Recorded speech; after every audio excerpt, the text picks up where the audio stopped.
Et voilà qui nous conduit directement au magazine du dimanche. Notre invité, professeur Atsé, est installé. Notre entretien, nous allons l'entamer dans 2 petites minutes, juste le temps de suivre cet élément. Végétal ou animal, la semence est au début et à la fin de tout investissement agricole. Avis des scientifiques qui préviennent qu'avec les changements climatiques, il y aura de moins en moins d'eau et les engrais coûteront plus cher. Comment alors disposer de variétés qui résistent à ces aléas climatiques?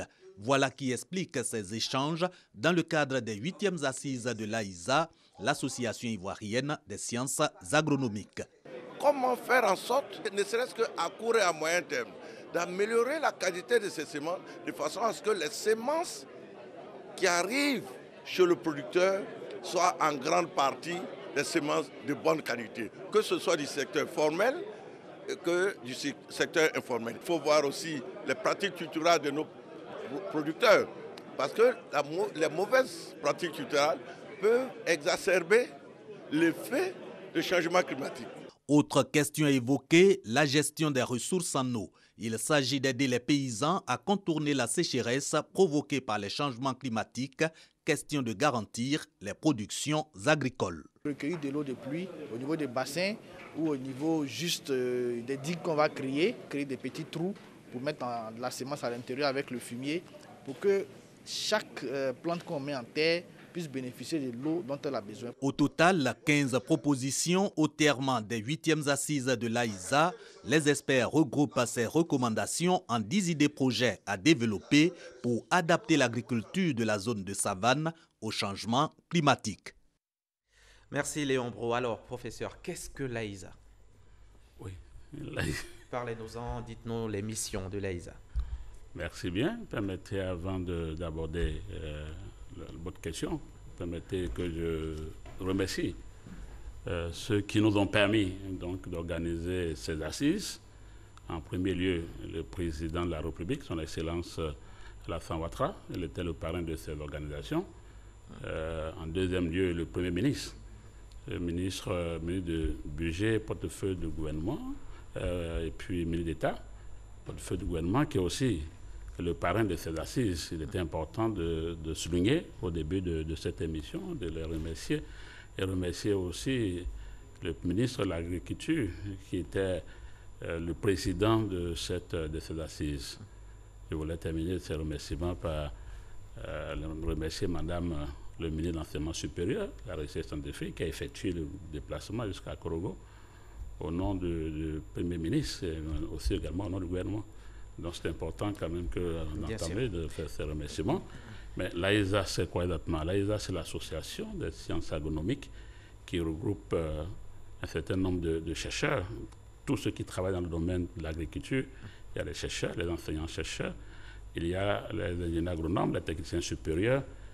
L'AISA a été créée en 1981 par nos anciens, nos devanciers, qui l'avaient créée dans le souci de se retrouver, mais également de participer au développement de la Côte d'Ivoire. Et ça, c'est sur l'impulsion. D'accord. Et alors, quelles sont les missions de l'association? Oui, les missions de l'association sont des missions très simples. La première des missions, c'est de se retrouver en tant que scientifique, travaillant dans le même domaine, de se retrouver, mais de participer effectivement au développement agronomique de la Côte d'Ivoire et aussi d'apporter l'amélioration d'un certain nombre d'activités pour la population, tellement travailler pour la population, mais surtout aussi diffuser les résultats de nos travaux de recherche, puisqu'on a beaucoup de travaux de recherche qui sont dans nos tiroirs. Il fallait trouver un cadre pour les diffuser, pour les publier et pour être au contact de la population.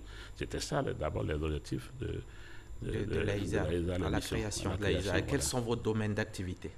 Nous avons beaucoup de domaines d'activité. Ça regroupe quasiment dans tout ce qui est sciences agronomiques. Je parle de sciences du sol. Partons d'abord par les sciences du sol. On a aussi la pêche et l'aquaculture. On a également aussi tout ce qui est agroforesterie. Nous avons également aussi tout ce qui est zootechnique, tout ce qui est technologie, les sciences technologiques. Nous avons aussi l'amélioration des plantes. Et puis aussi tout ce qui concerne l'environnement dans son ensemble. Nous participons aux travaux sur l'environnement. Et puis également aussi au niveau de tout ce qui est pollution de milieux de production, mais également aussi tout ce qui englobe dans un grand sens tout ce qui est végétal. Voilà, donc c'est un peu ça. D'accord, ça ce sont vos domaines d'activité. Mais qu'est-ce que vous avez déjà fait? Quelles sont les actions majeures de l'AISA depuis sa création? Depuis quoi? 37 ans, on va dire. Oui. Oui, l'AISA fait beaucoup de choses. Bon, malheureusement, ce n'est pas très connu du public, mais ceux qui sont les bénéficiaires le savent très bien. L'une des premières choses que l'AISA a fait, c'est à partir des années 80, déjà 85, l'AISA a commencé les assises. Les premières assises ont été organisées sur l'impulsion du premier président de la République, le feu Félix Houphouët-Boigny, c'était Yamoussoukro. Il fallait donner l'agriculture tout son sens en accompagnant l'agriculture par la recherche scientifique. C'était ce qu'on disait, le développement de ce pays repose sur l'agriculture, mais ce que nous, on devait encore compléter, c'est que le développement de l'agriculture repose sur les sciences agronomiques. Donc c'était ça, d'abord, il fallait donner comme impulsion au développement. Et puis après, là, ils ont organisé d'autres assises à Dembokro, à Mans, à Korogo, partout, quasiment 7 assises. Et ces assises ont permis donc le développement de certaines cultures. Je prends le cas, par exemple, de l'EVA. En son temps, l'EVA n'était pas dans la zone de Dembokro, c'est-à-dire le centre-ouest. C'était l'EVA, cette partie, c'était la boue de cacao avant. Il fallait oser venir dire aux gens qu'il fallait cultiver l'EVA. Mais on avait raison, parce qu'aujourd'hui, il n'y a plus de cacao là-bas. Le cacao, quand il n'y a plus de cacao, la boue de cacao s'est déplacée. Et ce qui restait, c'est le palmier à huile, c'est l'EVA. Ce sont les cultures que l'AISA, dans ces activités, ont amenées. Voilà, et là, après cette édition, vous venez d'organiser les assises de Korogo, les 8e du genre. Parlez-nous-en. Oui, les 8e assises de Korogo étaient sur une thématique très importante, qui est une thématique planétaire. Il s'agit de changement climatique. Dans le thème que nous avons choisi, c'est changement climatique, agriculture durable, innovation dans la zone de savane soudanienne. Et surtout, on a pris un cas particulier, c'est le cas de la zone de la région de Poro. En fait, si vous regardez dans notre cartographie en Côte d'Ivoire, c'est la zone du Nord. Et les changements climatiques impactent beaucoup l'agriculture dans ces zones-là. Et c'est pour ça qu'on a souhaité se retrouver dans ces zones en appelant tous les chercheurs, les enseignants, les agronomes, également aussi les décideurs et même aussi les paysans, les parents, pour se retrouver et pour échanger sur ces thèmes et pour apporter une contribution, une solution au changement climatique. C'est ce qu'on a essayé de faire à Korogo. Et après 20 ans d'interruption, parce que depuis 20 ans, il n'y a pas eu d'assises, qu'est-ce qui a motivé celle-là, ces assises, ces 8e assises de Korogo? Bon, je pense que d'abord, ça, bon, c'est pas de façon personnelle. Vous savez, en 2017, c'était le renouvellement du bureau exécutif national. Et il fallait que chaque candidat qui venait pour se faire élire comme président devait présenter un programme. Et moi, dans mon programme, j'avais dit qu'il fallait relancer les assises. On pensait que c'était l'utopie parce que ça fait 20 ans que ces assises étaient là.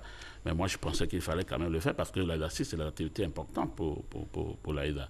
Le deuxième élément qui a joué aussi, c'est qu'on parle de plus en plus de changement climatique et chaque pays, après la COP 21, la COP 22, jusqu'au maintenant on parle de la COP 24, chaque pays devait quand même s'organiser pour faire face au changement climatique. Et on a trouvé que c'était quand même un défi important. Il fallait qu'on se retrouve sur cette thématique pour permettre de voir les solutions apportées, surtout pour la sécurité alimentaire et puis aussi pour tout ce qui est agriculture. Donc c'était important qu'on se retrouve et c'est ça qui a motivé le choix de ces assises et encore la région pour laquelle nous l'avons organisée. Alors vous avez dit tout à l'heure que le Nord est beaucoup affecté, l'agriculture en tout cas dans le Nord de la Côte d'Ivoire, beaucoup affectée par les changements climatiques. Mais pourquoi le choix de Korogo précisément? Oui, le choix de Korogo, il y a beaucoup de raisons. Mais je vais en citer là principalement 3 raisons. La première raison, c'est que la région de Korogo, c'est une région productrice de céréales. Tout ce qui est céréales, je parle de maïs, je parle de riz, je parle de sorgho, c'est le grenier. Une bonne partie de la Côte d'Ivoire se ravitaille de ces zones-là. Et ça, c'est une agriculture qui était faite de façon plus ou moins familiale. Ça, c'est la première raison. La seconde raison, il y a aussi tout ce qui est activité agro-industrielle. Nous avons la canne à sucre, nous avons le coton, nous avons maintenant l'anacade qui prend maintenant de plus en plus de la place, et puis aussi nous avons, comme ça s'appelle, la mangue aussi. Donc ça, c'est quand même important que toutes ces spéculations qui sont toujours impactées par le changement climatique, il fallait quand même y avoir. Et puis la troisième raison, pour moi, qui est la principale, c'est que c'est pas pour les flatter. Le peuple de Korogo, c'est la population de Korogo, c'est des travailleurs, c'est vraiment des gens qui sont très, très laborieux. Donc, on a voulu les aider, les accompagner en organisant les assises dans leur région. Donc, c'était vraiment les trois raisons principales. Et qu'est-ce qu'on peut retenir de ces assises? Beaucoup de choses, je pense. Beaucoup de choses. Dites-nous-en trois choses. Ce qu'il faut retenir d'assises d'abord, pour en arriver là, il fallait dire que on attendait au départ une centaine de personnes, une centaine de chercheurs, d'enseignants-chercheurs, d'organismes. On s'est retrouvé avec 230 et quelques personnes. Donc, c'est quasiment, le taux de participation a complètement doublé. Et dans ce taux de participation, il y avait les populations, il y avait également aussi tout ce qui est l'ONG, l'organisation coopérative, mais il y avait aussi beaucoup de scientifiques qui s'étaient retrouvés là-bas, qui étaient venus quasiment de toute la région de la Côte d'Ivoire, et même encore à l'extérieur. Donc ça, ce qu'on avait fait, ça c'était d'abord se retrouver. La première chose, c'était se retrouver, discuter des changements climatiques, trouver les solutions. Ça, c'est la première chose. La seconde chose, c'est qu'il fallait créer maintenant une plateforme. C'était pour créer une plateforme d'échange entre nous, d'échange d'expériences surtout, parce que chacun, plus ou moins, avait ses expériences. Il fallait trouver un cadre pour échanger ses expériences et puis voir qu'est-ce qu'on peut tirer de sens. N'oubliez pas aussi que nos parents, ils ont aussi la solution des changements climatiques. Parce que là, de façon empirique, ils ont déjà les solutions. Il fallait les impliquer pour qu'ensemble, on puisse définir les cadres. Voilà, c'était l'élément important. D'accord, changement climatique. On sait que c'est un phénomène qui ne touche pas que la Côte d'Ivoire. Quelles sont effectivement les conséquences du changement climatique sur l'agriculture? La conséquence qu'il faut d'abord dire, c'est que le changement climatique, d'abord, c'est le changement de la température. Et puis, deuxième chose, c'est les déficits en eau. Les déficits en eau qui sont très importants parce que là, on parle il y a la pluviométrie qui baisse, soit les pluies sont décalées. Ce sont ça les éléments du changement climatique. Et les impacts sur l'agriculture, c'est très important. D'abord, dans un premier temps, si vous n'avez pas d'eau, vous ne pouvez pas cultiver, ou vous commencez à cultiver, vous vous rendez compte que vous avez planté, il n'y a plus d'eau pour arroser. Ça, c'est le deuxième problème. Troisième chose qu'il faut dire, c'est qu'il y a aussi un certain nombre de parasites, d'insectes, qui ont commencé à proliférer parce qu'il y a une augmentation du niveau de la température et ils ne sont plus dans leur zone, ils sont déplacés dans les zones où avant ils n'étaient pas. Donc il y a aussi des insectes ravageurs qui ont commencé donc à planter. Il y a même aussi un certain nombre de plantes, je peux dire, des plantes sauvages qui ont commencé maintenant à se développer dans certaines régions. Dans certaines régions. Donc c'est très important qu'on se retrouve pour en parler et pour discuter de tous ces éléments-là. Bien sûr. Et quelles sont les solutions que vous proposez pour éviter la famine et surtout garantir la sécurité alimentaire?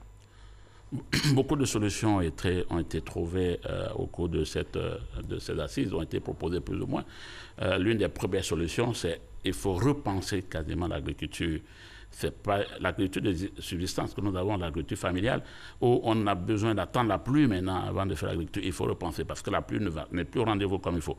Il faut maintenant recueillir les petites pluies qui arrivent dans les bassins ou dans les systèmes qui nous permettent de les réutiliser. Donc ça, c'est une des premières choses. Deuxième chose, on avait vu dans l'élément tout à l'heure, il y a des nouvelles plantes maintenant qu'il faut cultiver. Il y a des nouvelles semences maintenant qu'il faut cultiver. Ce sont des semences qui sont adaptées à la variation climatique, mais qui sont peut-être des cycles plus courts, qui permettent donc aux paysans de cultiver plus rapidement pendant qu'il y a de l'eau et puis de récolter avant que la saison sèche n'arrive. Donc ce sont des solutions proposées. La troisième et dernière, et surtout la solution, c'est comme dit les pratiques culturelles. Donc il faut adapter les pratiques culturelles parce que avant je sème peut-être au mois de janvier, il fallait pas semer, il faut en semer plus tard. Donc ça, il faut les pratiques culturelles. Donc c'est très important. Je pense que ce sont ces éléments-là que nous avons. Voilà. D'accord. Et puis en une phrase, très rapidement, quelques secondes, à quoi on peut s'attendre comme retombée pour les populations du Nord? Je pense que je suis conservateur, mais permettez, avant d'arriver à cette question, quand même de parler un peu de ceux qui ont permis d'organisation, parce que nous avons travaillé dans le cadre d'un partenariat qui était très important. Et il y a l'université Péliforo Bon-Coulibaly, qui était le partenaire au niveau local, et il y a aussi le centre d'excellence pour l'agriculture, la biodiversité et le changement climatique de l'université Félix Houphouët-Boigny, aussi, qui était le deuxième partenaire. Et pour dire que ces structures existent déjà sur le terrain, ils sont en train de travailler et ils ont même des observatoires qui sont en train d'être mis en place actuellement. Les retombées, les retombées, oui, on a fait des idées projets. On a fait des recommandations à l'endroit des autorités, à l'endroit aussi également de nous-mêmes qui sommes participants, mais on a eu des idées projets. Les retombées, effectivement, c'est la mise en place de tout le programme de retombées qu'on va essayer de mettre en place. Donc c'est ça qui est le plus important. Sinon, on a déjà des projets qu'on a déjà organisés. Merci. Merci bien. Monsieur Atsé, professeur Atsé Bois-Célestin, merci beaucoup d'être venu sur notre plateau. Je rappelle que vous êtes le président de l'AISA, l'Association ivoirienne des sciences agronomiques. Et avec vous, nous parlions du changement climatique, de l'agriculture, de la relation entre les deux et de la conséquence de l'un sur l'autre. Merci encore. Merci aussi à vous, chers téléspectateurs, de nous avoir suivis. C'est la fin de cet entretien. C'est aussi la fin de ce journal. Bon dimanche sur la chaîne Kirasa.